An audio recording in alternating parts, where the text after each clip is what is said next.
What do you think happens if you fight Floyd Mayweather? I would knock him out. Bro, 100%. don't be ridiculous. You think because you lost a fight to Floyd Mayweather that you're better than me at boxing? You said I won the fight. In person, when I was watching it, I thought so. Watching it back, it's like, okay, I've had like a biased point of view, like sitting there in person. This is the first time I've heard you say that. Yeah, but because we never talked about it. Switching up like that? Yeah, I think WWE is good for Logan and Jake Paul, maybe? Easy. Too easy. It's too easy. Too easy. At 48, too easy. It's over. It's over. Hey, my boxing knowledge. Some people believe in fairy tales. Whoever believed that Jake Paul was gonna win, that was an absolute fairy tale. I've got a friend in a group message that said, I just put $20 on Jake Paul to win. I was like, bro, you just wasted your money. There was never a world in which Jake Paul was going to beat Anthony Joshua. It was always a matter of how the fight would end. Versus Jake Paul fight, I got $50,000 on Anthony Joshua winning. I'm only gonna win $5,500 for the...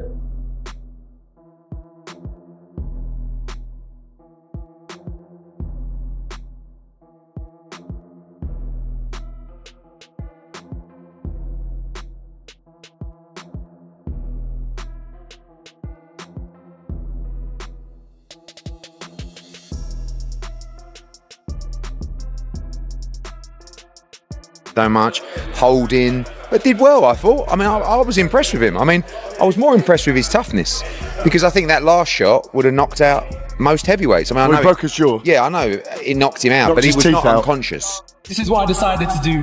While some of my friends decided to do a little bit of hustling, some of my friends decided to go down the college route. I decided to go down the school of boxing. Boxing, there's a time when you systematically break someone down and you see their soul leaving their body. And after a period of time, two things start to happen to them. Either they give up or they get knocked out. I'm telling you, man, Jake Paul, like I said, man, y'all ain't giving him enough credit. Yeah. No, I agree. I think he deserves all the credit. I already know the comments, they're not going to give him enough credit. Who is it? I already see the comments, they're not going to give him enough credit. I thought Joshua did what he had to do. Right. It took him a while to get it, but he had to break him down and chase him down and unleash his powerful shots. What was it? Was it a little too long to get done, or? No, listen, when you fight someone like that, the moves around a lot, then you have to try and pick your moments, pick your shots. Yeah. That's what he did, so congratulations to Joshua. You know, the fact that he did that, it was good because, you know, we didn't think it was going to go 6 rounds. We thought it was going to go 2. So the fact that he made 6 rounds is an accomplishment for Jake Paul. But yeah, good fight. Listen, respect to Jake. You know, he was a tough guy in there. Obviously, he moved a lot and made it difficult for AJ. And AJ's been out of the ring for a while. He's a bit rusty. It took him time to just get hold of him, but I was impressed with Jake. And listen, as I said to Nikisa, at the end of the day, he took shots that a lot of people would have got knocked out, clean out by, especially at the end, you know? So, yeah. Anthony Joshua put an end to Jake Paul, and anyone suggesting otherwise is ignoring what truly happened. The outcome wasn't just another entry in the record books. It reshaped how both fighters are viewed, peeled back the layers of hype, and reignited heated discussions throughout the boxing community. When it was over, the conversation wasn't only about the result, but about shifting reputations, broken narratives, and a sport once again split over what it had just witnessed. All over again. Such big balls getting in the ring with that guy, dude. Josh was a monster. He stayed in it the whole time, and I'm really proud of Jake, dude. All my respect to him, bro. Whatever outcome happened. I mean, dude, he went 6.5 rounds with Anthony Joshua, one of the best in the world. So I got nothing. When someone's moving like that, like, it's going to take you a while to get hold of them. And when they're rugby tackling you, but he had to do what he had to do to survive, and he did that. So you know, it's very difficult to go in like, you know, out the ring for 14 months and just be razor sharp with a guy running. And so yeah, probably 2 or 3 rounds more than expected. but fair play to Jake Paul. He was a lot tougher than I thought, and he took a lot more shots than I thought he could. Through so many people, bro. The overhand right. Jake's got a tough chin, dude. I think he does whatever he wants after this. He just has such big balls, dude. He had to keep moving. That was the only strategy. People are gonna say he ran around the ring. They don't know. They don't understand fucking boxing. And you got to realize, you know, Jake Paul had his hands down. Yeah. He was basically... Showdown everyone had been waiting for has wrapped up, and the experts are already weighing in. This wasn't merely a victory. It was a calculated dismantling that unfolded round by round, compelling viewers to face the stark contrast between promotional buzz and true heavyweight substance. And in just a minute, I'll break down the exact instant when the tide turned permanently. It was incredible. In my view, that was a victory on all fronts. Right. Like, minus the actual victory, obviously, of course, but bro, like, no one expected him to last 6 rounds with AJ. In my opinion, he won 4 of them. People will argue that he at least won 3. Click on that right hand. Put that meat on that right hand. Instructions, you know, when I fought Helene. Oh my god! What the fuck? I've never seen you out of the gym. I know, right? Yeah, you got to take your hat off to Jake Paul for surviving as long as he did. He made it tough for AJ. But AJ said that right hand found his home, bro. Right. You talk about a 2-time heavyweight champion, Olympian. You know, it was just a matter of time. But for Jake to last that long and survive, you got to take your hat off to him. Wow, I think the Jake doing an amazing job, you know, and the big responsibility is for Joshua, not for Jake, you know, but the people need to respect Jake, you know, and imagine a Jake little big and have a more time to training for this fight. You know, I think Jake improved a lot. The people need to respect him. I don't say that only because I'm fight here in a company, but it's because Jake, the people need to respect Jake, you know.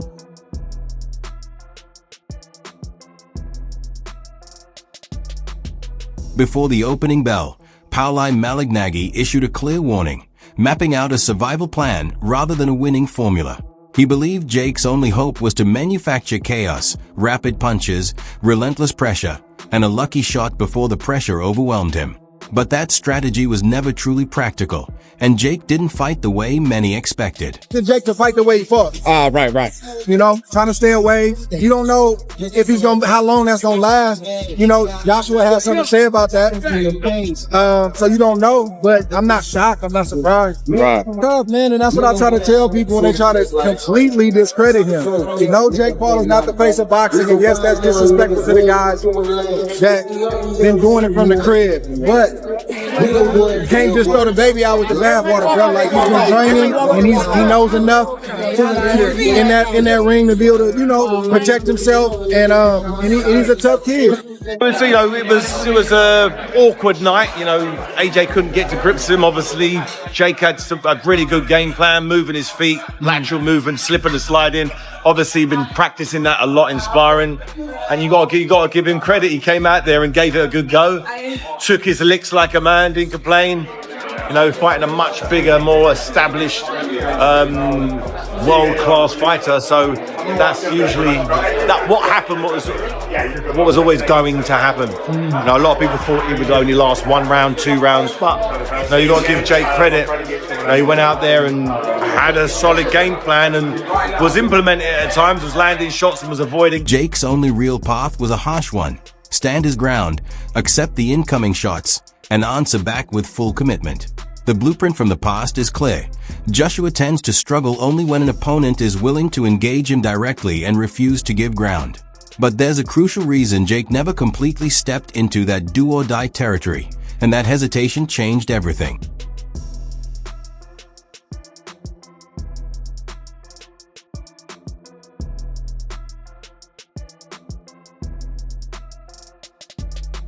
The fight was, Jake looked awful. Anthony Joshua looked awful. Anthony Joshua looked like he couldn't cut off the ring. Like, he just let Jake just merry-go-round the whole first 3-4 rounds. I mean, I give it to you, champ. Ring rust, okay. Ring rust, that's fine. You ain't fought in a minute. He's a little annoying kid that's trying to just run. So can't really blame Joshua for that. And at the end of the day, he did land that right hand. He put it right where it was supposed to be. Broke that boy jaw, sent him home. Got the job done. He feels, you know, disappointed that he lost. But as I said to him, he should be very proud in what he won. And what he won was showing the world that he's a capable boxer who hung in there with a Olympic gold medalist, two-time world champion, who's actually been recovering and being fresh for over 14 months. People are like, oh, he's rusty, he's been out of the ring. It's actually the opposite. He took a break. He let his body recuperate. Within Jake's camp, the mood wasn't built on certainty. It was rooted in sheer defiance. Even his father acknowledged Joshua as a formidable force, yet maintained that grit and durability could somehow rewrite the outcome. What unfolds next makes it clear this matchup was never meant to look polished. It was designed to expose the truth. Simple trap, because Jake's boxing isn't that high level yet. He'd have to start fast and throw hard. And again, it would have to be, the reason I say it would have to be sort of kamikaze-ish is because he's got to land the big shot. He's got to take a big chance and land the big shot. In order to do that, he's got to be able to hold his ground and fire. Now, what I've noticed when AJ gets caught in his times that he's been hurt as a professional fighter is he's been hurt when guys throw with him. You got to be able to throw power with him as he's throwing. So that takes a certain amount of guts, because obviously when he's throwing the power at you, he could hit you and you could go, right? And Jake is smaller than AJ. At this point, this is not a typical Jake opponent where they're a bit smaller. You know, the deck is not stacked against AJ. AJ's actually probably stacking the deck over Jake. The only thing AJ really has to do is make on 245 pounds just to make that weight, which I think he probably makes it, you know, maybe a little struggle, but not that much. You punch with AJ, what happens? You may be able to catch him. Guys like Dillian White have caught AJ and rocked him badly when they fought each other. So you punch with AJ, you may be able to catch him. But the thing about Jake is he capable of punching with you? There were only Anytime two I've paths seen in this fight. the opposing Joshua fighter called attack. He's got it all going on. Yeah. But I think he's gonna get a rude awakening after Friday. I think Jake's gonna upset the boxing world like he usually does.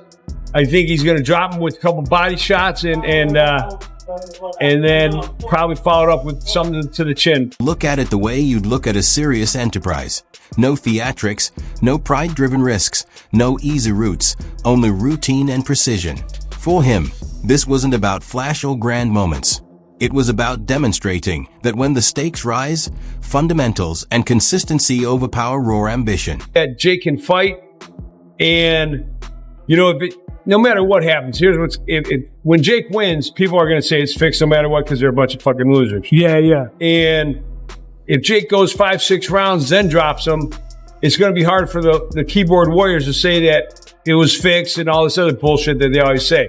So I still think he's going to pepper him with body shots, break him down that way, and soften his body up and open up the chin. And then set him up. So what you think Anthony Joshua, his chin is not as durable as it once was?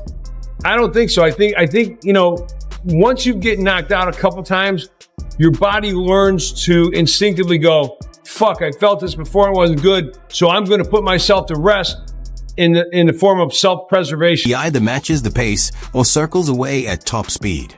When Jake opted to keep moving, Joshua responded with composure, steady pressure, and calculated mind games. Stick with me, because the real turning point mentally happened well before the finish.